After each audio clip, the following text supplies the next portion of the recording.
चलिए अब खबरें विस्तार से। उत्तराखंड में लगातार कोरोना का संक्रमण बढ़ रहा है। उत्तराखंड में 24 घंटे में कोरोना के 3,848 नए केस आए हैं। उत्तराखंड में 24 घंटे में कोरोना से 2 लोगों की मौत हुई है। देहरादून में 1,362 नए केस आए हैं। हरिद्वार में 641 केस आए हैं। नैनीताल में 719 नए केस आए हैं। उधम सिंह नगर में 412 केस आए हैं। अल्मोड़ा में 128 नए केस आए हैं। बागेश्वर में 75 केस आए हैं। पौड़ी में 168 नए केस आए हैं और चंपावत में 67। तो एक के बाद एक लगातार केसेस सामने आ रहे हैं। उत्तराखंड में जो कोरोना का संक्रमण है वो बढ़ता जा रहा है। तो कोरोना के केसेस लगातार बढ़ रहे हैं, जो कि एक चिंता का विषय है।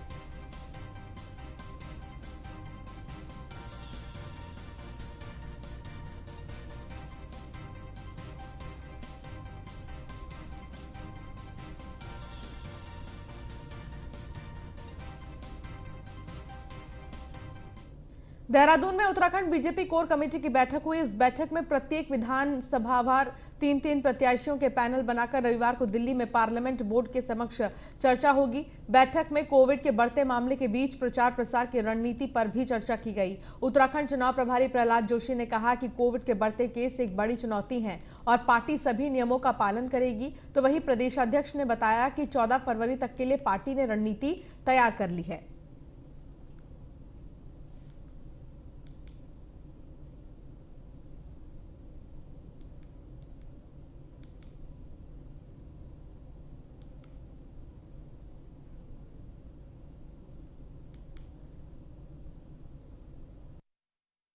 आज 2 महत्वपूर्ण बैठक होगी।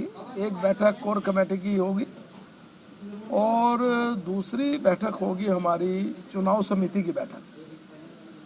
चुनाव समिति की बैठक में और कोर कमेटी में हम चुनाव को लेकर चर्चा करेंगे।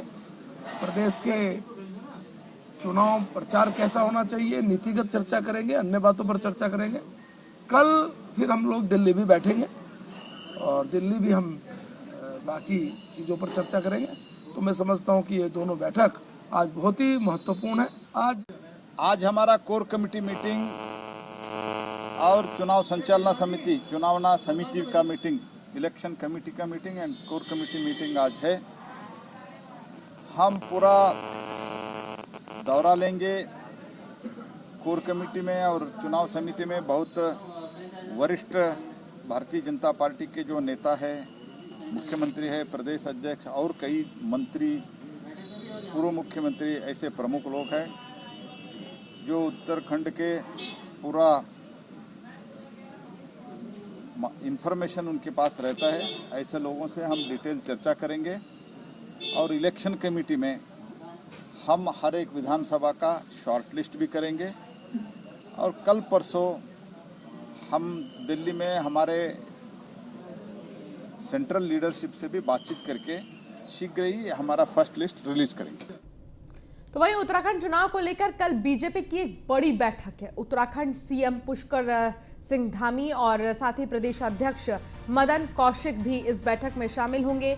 बीजेपी के उत्तराखंड प्रभारी दुष्यंत गौतम भी मौजूद रहेंगे। प्रहलाद जोशी, रेखा वर्मा भी इस अहम बैठक में शामिल होंगी। आरपी सिंह, लॉकेट चटर्जी भी शामिल हो सकते हैं। उत्तराखंड के प्रत्याशियों पर बीजेपी मुख्यालय में मंथन होगा। तो कल उत्तराखंड में भारतीय जनता पार्टी की जो सूची है उस पर मुहर लग जाएगी, लेकिन इसको लेकर चर्चा दिल्ली में होगी, बातचीत होगी, बैठकें होंगी और फाइनल जो सूची है वो कल शाम तक आ जाएगी। तो उत्तराखंड में आम आदमी पार्टी ने तो अपने प्रत्याशियों का ऐलान कर दिया है। अब बारी भारतीय जनता पार्टी की भी है कि आखिर वो किसको मौका देंगे इस बार, वो किसके नामों की घोषणा करेंगे, कौन से नए चेहरे हैं जो इस बार उत्तराखंड में नजर आएंगे, चुनाव लड़ेंगे वो चेहरे, और इसके साथ ही क्या समीकरण बनाएंगे उम्मीदवारों को चुनने के दौरान, ये सारी चीजें कल शाम तक स्पष्ट हो जाएंगी। चुनाव आयोग के रडार पर उत्तराखंड लघु सिंचाई विभाग के 2 अफसर आ गए हैं। इसी ने दोनों अफसरों पर कार्रवाई के लिए 2 जिलों के डीएम को पत्र लिखा है। लघु सिंचाई विभाग के अधिशासी अभियंता जीडी सिंह को हटाने के लिए कहा गया है। डीएम नैनीताल को जीडी सिंह के दूसरे जिले में ट्रांसफर करने को कहा गया है। अधिशासी अभियंता वीके सिंह पर भी एक्शन के आदेश दिए हैं। डीएम उधम सिंह नगर को वीके सिंह पर एक्शन के लिए कहा गया है। दोनों अधिशासी अभियंता 7 साल से अधिक समय से एक ही जिले में तैनात हैं। शिकायत के आधार पर इलेक्शन कमीशन ने दोनों अधिशासी अभियंता पर एक्शन के लिए कहा है। तो 2 अधिशासी अभियंता पर कार्रवाई के लिए कहा गया है। 7 साल से ज्यादा हो गए थे, बावजूद इसके एक ही जगह पर तैनात थे, जिसको लेकर यह एक्शन लिया जाएगा। कांग्रेस में टिकट के दावेदारों का आज इंतजार खत्म हो जाएगा। कांग्रेस प्रत्याशियों के नाम पर आज अंतिम मुहर लग जाएगी। कांग्रेस सेंट्रल इलेक्शन कमेटी की शाम को बैठक और सोनिया गांधी की अध्यक्षता में ये बैठक होगी। सीईसी की बैठक में प्रत्याशियों के नाम पर फाइनल मुहर लगेगी। उत्तराखंड की अधिकतर सीटों पर आम सहमति बनी है। सभी 70 विधानसभा सीटों पर आम सहमति बन गई है। एक परिवार से एक टिकट का फॉर्मूला तय हुआ है। तो एक परिवार को एक ही टिकट दिया जाएगा, क्योंकि उम्मीदवारों का चयन बहुत जरूरी है सही तरीके से करना, और इसको कांग्रेस पार्टी ने इस बार ज्यादा ध्यान में रखा है और शाम तक जो इंतजार है वो खत्म हो जाएगा।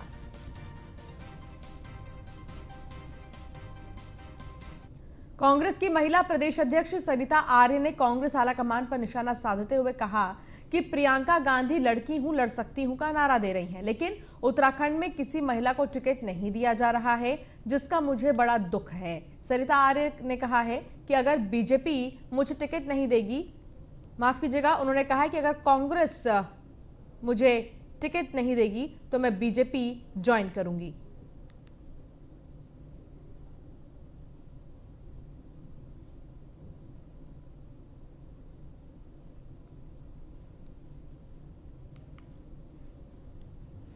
उसी के आधार पर मैं चाहती हूँ कि हमारी महिलाओं को 40% नहीं तो यहाँ 20% तो टिकट दिए जाएं। मेरी मांगे हैं और मेरी महिलाएं मेरे से यही पूछ रही हैं कि आपको टिकट नहीं मिल रहा है तो आप हमें कहाँ से दिलाएंगे टिकट, क्योंकि एक प्रश्न चिन्ह मेरे ऊपर लगा रही है। और मैं महिलाओं की अध्यक्ष हूँ, तो मेरा एक कर्तव्य बनता है कि महिलाओं को यहाँ पर से ज़्यादा टिकट दिलाऊं।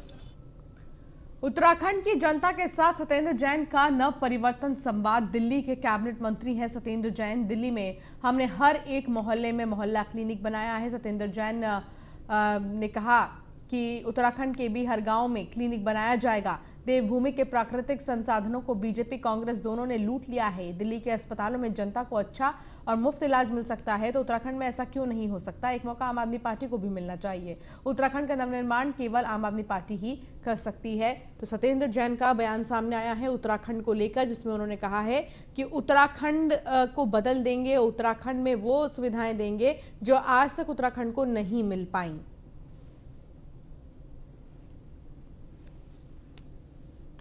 ये देवभूमि है जिसका इन्होंने हालात ये कर दिए हैं कि आज देवभूमि के अंदर कुछ भी मतलब बचा ही नहीं है। अगर इतनी अच्छी जगह है और वहाँ के लोग वहाँ छोड़ के जा रहे हैं। अब स्वास्थ्य व्यवस्था को देख लीजिएगा, कोई स्वास्थ्य व्यवस्था नाम की चीज़ नहीं है।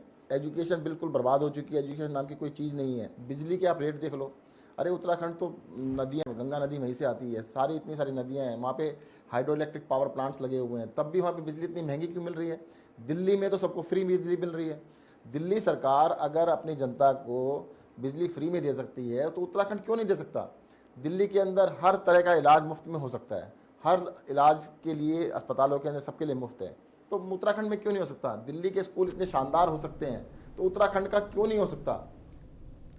उत्तरकाशी में कर्नल अजय कोठियाल ने प्रेस कॉन्फ्रेंस की। लोक गायक और पंडा समाज के रजनीकांत सेमवाल ने आम आदमी पार्टी को समर्थन दिया है, जिसको लेकर कर्नल अजय कोठियाल का बयान आया है। उन्होंने कहा है कि बीजेपी और कांग्रेस ने चुनाव से पहले ही अपने हथियार डाल दिए हैं। सेमवाल का आपके समर्थन से पार्टी गंगोत्री में और मजबूत हो जाएगी। कर्नल कोठियाल ने कहा कि आम आदमी पार्टी की जीत हो, यही चाहत है। और ऐसे में कोठियाल ने कहा कि कई गाँवों में जाकर डोर टू डोर जनसंपर्क कर रहे हैं, जिससे कि जनता बेहद खुश नजर आ रही है और इस बार परिवर्तन होगा। कर्नल अजय कोठियाल का क्या कुछ कहना था, आपको सुनाते हैं।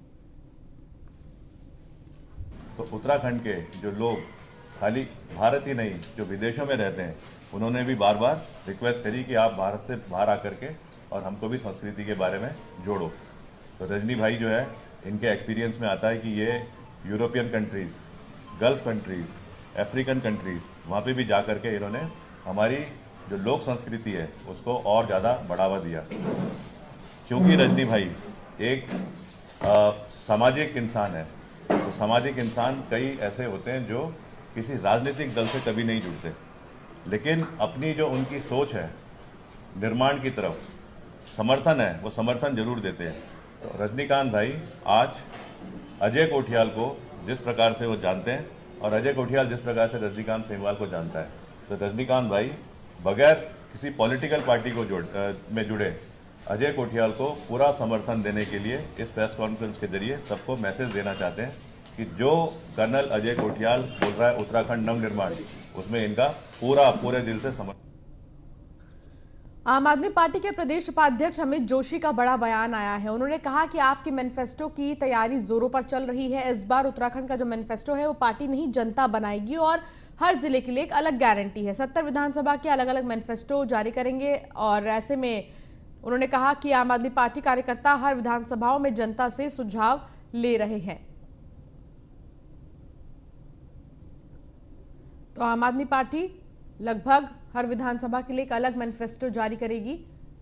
इसके बारे में जो सुझाव है वो कार्यकर्ता जितने भी हैं आम आदमी पार्टी के वो घर घर जाकर सुझाव ले रहे हैं।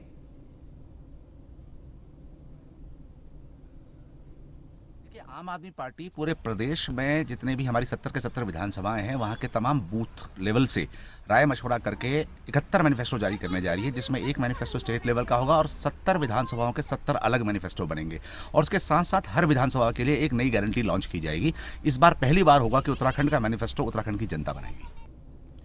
पौड़ी में विधानसभा चुनाव आयोग द्वारा चुनाव में कई बदलाव किए जा रहे हैं, जिसका मकसद प्रत्याशियों के साथ साथ पार्टियों को सुविधा उपलब्ध कराना भी है। जिला निर्वाचन अधिकारी पौड़ी डॉक्टर विजय कुमार जुगदंडे ने बताया कि इस बार निर्वाचन विभाग द्वारा प्रत्याशियों के लिए ऑनलाइन नामांकन पत्र भरने की सुविधा उपलब्ध कराई गई है, जिससे कि वो आसानी से अपना नाम भर सकेंगे। साथ ही प्रत्याशियों द्वारा जनसभा करने या बैठक करने की अनुमति भी ऑनलाइन पोर्टल के माध्यम से दी गई है। उन्होंने कहा कि ये बदलाव लगातार बढ़ते कोरोना केसेस को देखते हुए किया गया है। निर्वाचन विभाग के चक्कर काटे बिना अपना काम अब उम्मीदवार कर सकेंगे। इस बार एक व्यवस्था का उपयोग किया जा रहा है जिसमें कि ऑनलाइन पद्धति से भी नामांकन पत्रों को भरने का एक सुविधा प्राप्त हो रहा है। साथ साथ में जो कैंडिडेट्स होंगे या फिर जो उनके प्रत्याशी होंगे पॉलिटिकल पार्टीज़ के, वो लोग किसी भी सभा की जो अनुमतियाँ प्राप्त करते हैं निर्वाचन कार्य के दौरान, उसके लिए भी उनको सुविधा जो प्लेटफॉर्म होता है, पोर्टल है निर्वाचन आयोग का, उसका प्रयोग करने की इस बार अनुमति है। इस बार आपको ऑनलाइन धनराशि जमा करने का भी सुविधा जो है निर्वाचन आयोग ने अनुमति की है, तो उसका भी लाभ जो है प्रत्याशी ले सकते हैं। इस बार जगतगुरु शंकराचार्य स्वामी राज राजेश्वर आश्रम को एक अजीबोगरीब धमकी वाला पत्र मिला है। पत्र की भाषा हिंदी में ही है। पत्र में जो धमकी दी गई है वो कविता के रूप में लिखी गई है। पत्र के अंत में तालिबान लिखा गया है। जगतगुरु शंकराचार्य स्वामी राज राजेश्वर आश्रम को धमकी भरा पत्र मिलने के बाद पुलिस सक्रिय हो गई है। इसके साथ ही धमकी भरे पत्र की जांच भी शुरू हो गई है। बता दें कि जगतगुरु शंकराचार्य स्वामी राज राजेश्वर आश्रम संघ और बीजेपी से जुड़े एक बड़े नेता हैं, संत हैं, माफ कीजिएगा। उनको धमकी भरा पत्र मिलने से हरिद्वार पुलिस में हड़कंप मचा हुआ है। पुलिस हर पहलू से धमकी भरे पत्र की जांच कर रही है। जांच का विषय यह है कि आखिर ये पत्र किसने और क्यों भेजा है, और अगर पत्र भेजा भी गया है तो उसके लिए जगतगुरु शंकराचार्य स्वामी राजेश्वर आश्रम को ही क्यों चुना गया।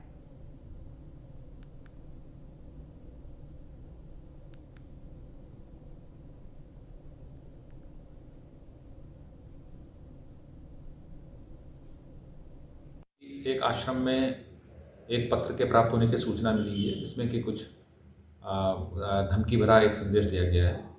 इस पत्र की जांच कराई जा रही है और ये देखा जा रहा है कि ये कहाँ से ओरिजिनेट हुआ है। बाकी जिस प्रकार जांच में आगे कार्रवाई सामने आएगी उसी प्रकार की एक साइबर ठग लोगों से ठगी करने के लिए आए दिन नए नए तरीके आजमा रहे हैं। इसी कड़ी में अब साइबर ठगों ने कोरोना की बूस्टर प्रिकॉशन डोज लगवाने के नाम पर ठगी करनी शुरू कर दी है। बूस्टर प्रिकॉशन डोज लगवाने के लिए अगर आपके पास फोन या मैसेज आ रहे हैं तो आपको सावधान होने की जरूरत है। ऐसा ना हो कि साइबर ठग booster dose precaution dose registration के नाम पर आपके खाते को खाली कर दे। इस तरह से ठगी की कोशिश के 3 मामले आए हैं सामने, जिसमें 2 देहरादून और एक मामला हल्द्वानी से है। हालांकि तीनों व्यक्ति अपनी समझदारी के कारण साइबर ठगी के चंगुल से फंसने से बच गए, जिसके बाद पुलिस की ओर से केंद्रीय गृह मंत्रालय के निर्देशों पर आम जनता को साइबर ठगी से बचने का एडवाइजरी जारी किया गया है।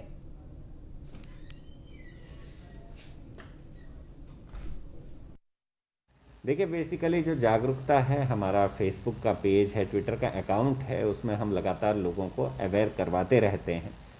तो उसी के तहत, क्योंकि कई बार क्या होता है कि आदमी OTP पूछने के नाम पर या इस तरीके से वो बूस्टर डोज लगने के लिए फ़ोन करते हैं और बूस्टर डोज लगाने के एवज़ में OTPs जो आते हैं उन OTPs को पूछते हैं और वो अकाउंट से लिंक होते हुए पैसा निकालने की कुछ घटनाएं प्रकाश में आई थी, जिसके लिए हमारे द्वारा अवेयरनेस चलाया गया और हमारे जितने भी सोशल मीडिया के नेट्स हैं उन सबको इसके बारे में प्रचार प्रसार अपने तहत किया। तो उससे कुछ केसेस ऐसे आए जिसमें कि बचाव हो सका। और किसी से, हम सभी लोगों से ये कहते हैं कि OTP कोई भी अगर आपके फ़ोन में आता है तो उसको कभी भी आप किसी से शेयर ना करें।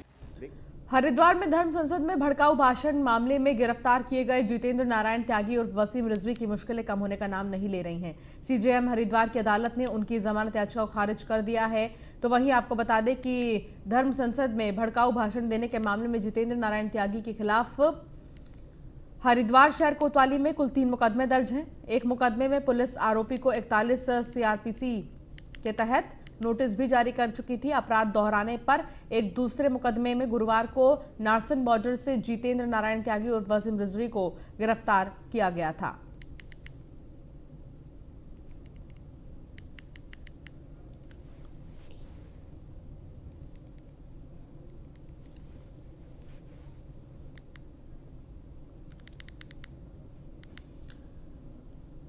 तो धर्म संसद विवाद से चर्चाओं में आए जितेंद्र नारायण त्यागी उर्फ वसीम रिजवी की गिरफ्तारी के बाद प्रशासन पर आरोप लगाए जा रहे हैं। जूना अखाड़ा के महामंडलेश्वर स्वामी नरसिम्हानंद गिरी का कहना है कि प्रशासन ने साजिश के तहत गिरफ्तारी की है। इतना ही नहीं, जेल में रिजवी की जान का खतरा भी बताया जा रहा है। अब मामले में जेल अधीक्षक मनोज कुमार आर्य का बयान भी सामने आ गया। उन्होंने कहा है कि सारी सुविधाएं ठीक दी जा रही हैं, उनको 22 श्रेणी की सिक्योरिटी भी दी गई है, उनकी सुरक्षा का पूरा ख्याल रखा जा रहा है। उन्होंने ये सुनिश्चित किया कि जितेंद्र नारायण त्यागी को हरिद्वार की जिला कारागार में खतरा नहीं है। जितेंद्र नारायण त्यागी जो है कल इस कारागार में निरुद्ध हुए हैं और एक बंदी को जो भी सुविधाएं अनुमन्य होती हैं एज पर जेल मैनुअल, उनको वो सुविधाएं उपलब्ध कराई जा रही हैं। और चूंकि उनको बाहर 22 श्रेणी की सुरक्षा मिली हुई है और जैसा कि हमारी जानकारी में भी आया है कि उनको कई थ्रेट मिली हुई है, तो उसके मद्देनजर उनकी सुरक्षा व्यवस्था का पूरा ध्यान जो है इस कारागार में रखा जा रहा है। ऋषिकेश के सोमेश्वर नगर में फिर से गुलदार की धमक होने लगी है, जिसकी वजह से क्षेत्र के निवासी दहशत में जीने को मजबूर हैं। गुलदार की धमक की तस्वीरें CCTV कैमरे में कैद हुई, जिसके बाद निवासियों ने वन विभाग रेंज कार्यालय में ज्ञापन सौंपकर गुलदार को जल्द से जल्द पकड़ने की मांग की है।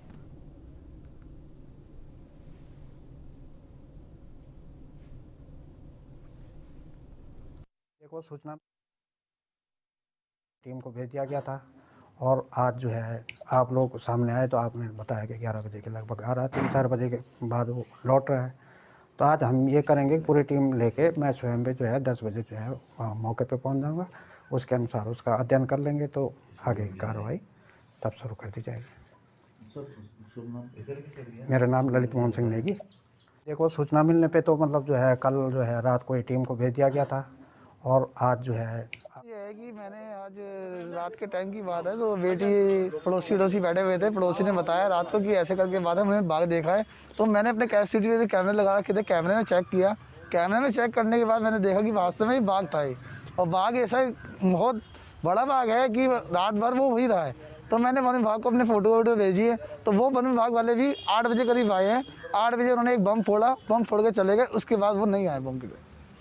तो अभी क्या आश्वासन मिला आपको? अभी इन्होंने ये बोला है कि शाम को आज हम लोग पूरी टीम भेजेंगे, रात को 8 बजे करीब बम फोड़ के दिखाएंगे, मतलब जैसा भी रहेगा रात को देखेंगे और उसमें फिर बताएंगे आपको। प्रॉब्लम सर ये है कि मैंने आज रात के टाइम की बात है, तो बेटी। और चलिए अब जाते जाते आपको एक खबर से और रूबरू करा देते हैं, जहां उत्तराखंड में महज कुछ ही महीने में बीजेपी और कांग्रेस जैसी दिग्गज पार्टियों को मजबूती से टक्कर अब आम आदमी पार्टी दे रही है। लेकिन इसमें बड़ा नाम जो है वो अब सामने आ रहा है, और इसमें जो बड़ा नाम है वो दिनेश मोहनिया का नाम शामिल है। आखिर कौन है वो, उनके बारे में कुछ बातें आपको हम बता जाते हैं। युवा और तेज तर्रार छवि वाले आम आदमी पार्टी के नेता दिनेश मोहनिया किसी परिचय के मोहताज नहीं। वर्तमान में वे उत्तराखंड में पार्टी के प्रभारी हैं। जाहिर है उत्तराखंड में आपका झंडा बुलंद करने के लिए दिनेश मोहनिया ने कोई कोर कसर नहीं छोड़ी है। लगातार उत्तराखंड के दौरे से वहां की जमीनी हकीकत से रूबरू हुए और दिल्ली के विकास मॉडल को सबके सामने रख रहे हैं। उत्तराखंड में पलायन एक समस्या है, जिसको लेकर दिनेश मोहनिया रोजगार गारंटी योजना के जरिए युवाओं को भरोसा दे रहे हैं कि उनकी सरकार आएगी तो रोजगार के मोर्चे पर बड़ा बदलाव होगा। आइए उनके सियासी करियर के बारे में जानते हैं। दिनेश मोहनिया को जानिए, आम आदमी पार्टी से सियासी करियर की शुरुआत। दिल्ली के संगम विहार से विधायक हैं। 2013 में बीजेपी नेता शिवचरण लाल गुप्ता को हराया था। 2015 में फिर शिवचरण लाल गुप्ता को मात दी। 2020 में भी जेडीयू नेता शिवचरण लाल गुप्ता को हराया। दिनेश मोहनिया 2015 से 2020 तक दिल्ली जल बोर्ड के वाइस चेयरमैन रहे। 2020 से आम आदमी पार्टी के उत्तराखंड प्रभारी बने। एमसीडी के को इंचार्ज रहे। कमेटी ऑन अंडरटेकिंग्स के चेयरमैन रहे। नवंबर 2020 में साउथ ईस्ट डिस्ट्रिक्ट से दिल्ली डेवलपमेंट कमेटी के चेयरपर्सन बने। चुनाव घोषणा के पहले ही उत्तराखंड में दिनेश मोहनिया की सक्रियता रही है। पार्टी के बेरोजगारी भत्ता और 300 यूनिट फ्री घरेलू बिजली की स्कीम को लगातार लोगों से कम्युनिकेट करते रहे हैं। दिनेश मोहनिया ने संभाली है कमान। उत्तराखंड में आपका अभियान, नई गारंटी योजना का ऐलान। रोजगार गारंटी योजना के तहत युवाओं का रजिस्ट्रेशन। सभी 70 विधानसभा में रोजगार गारंटी योजना यात्रा। हर महीने 5000 बेरोजगारी भत्ता का वादा। 6 महीने में 1 लाख सरकारी नौकरी का वादा। नौकरियों में उत्तराखंड वासियों को 80% आरक्षण। दिल्ली मॉडल की तर्ज पर शिक्षा, स्वास्थ्य और रोजगार पर फोकस। 300 यूनिट घरेलू बिजली फ्री का वादा। बहरहाल दिनेश मोहनिया उत्तराखंड में आम आदमी पार्टी की जीत के लिए रणनीतियों को अंजाम दे रहे हैं। गौरतलब है कि दिनेश मोहनिया आम आदमी पार्टी के राष्ट्रीय संयोजक और दिल्ली के मुख्यमंत्री अरविंद केजरीवाल से 2011 में हुए अन्ना आंदोलन के दौरान ही जुड़ गए थे। 2013 में विधायक बनने के बाद उन्होंने पीछे मुड़कर नहीं देखा। पार्टी को उम्मीद है कि उनकी देखरेख में उत्तराखंड में आप अच्छा प्रदर्शन कर सरकार बनाएगी। Bureau report, news 1 India.